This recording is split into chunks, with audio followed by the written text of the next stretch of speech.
La Charte internationale des droits du genre, initiée par Martine Rothblatt et ses amis, a servi de base à la rédaction des principes de Yogyakarta. En novembre 2006, 29 militants et juristes experts en droits humains se sont réunis à Yogyakarta en Indonésie pour établir des normes internationales en matière d'orientation sexuelle et de reconnaissance de l'identité de genre. Ces principes, qui préconisent entre autres l'auto-affirmation du genre sans condition et la reconnaissance sans entrave de tous les droits attachés, n'ont aucune valeur juridique. Ils vont pourtant s'imposer comme la norme politique en matière de transidentité dans les démocraties occidentales.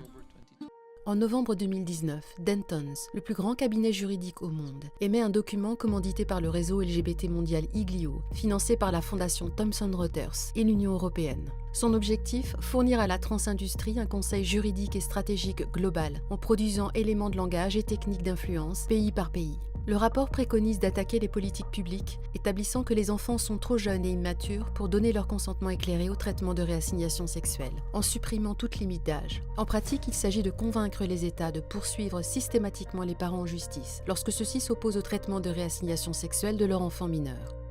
Le rapport préconise de supprimer tout critère d'éligibilité pour favoriser la reconnaissance immédiate et complète de l'identité de genre des personnes, quelles que soient leurs conditions médicales, leurs problématiques psychiatriques, neurodéveloppementales ou leurs antécédents judiciaires. Les seuils d'âge minimum et l'autorisation parentale doivent être supprimés, au motif qu'ils constitueraient une discrimination, au profit d'une autodétermination aussi rapide que possible.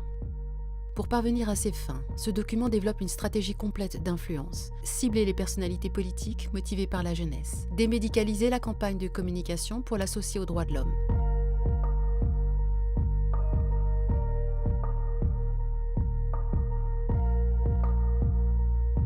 Associer les revendications trans à des réformes plus populaires, comme la lutte contre l'homophobie, en collant à l'agenda politique.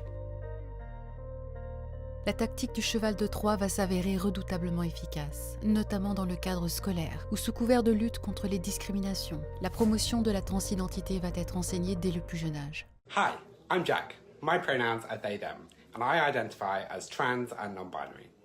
Here are 3 things you can do to support trans children in your school. Number 1, be a visible trans ally.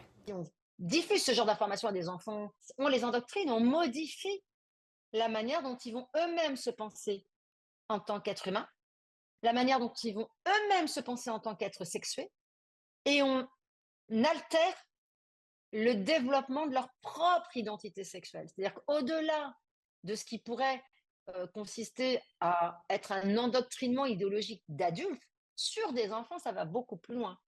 C'est-à-dire qu'on va leur modifier les éléments fondamentaux, c'est-à-dire qu'on touche à leurs besoins fondamentaux de développement de leur propre identité sexuelle.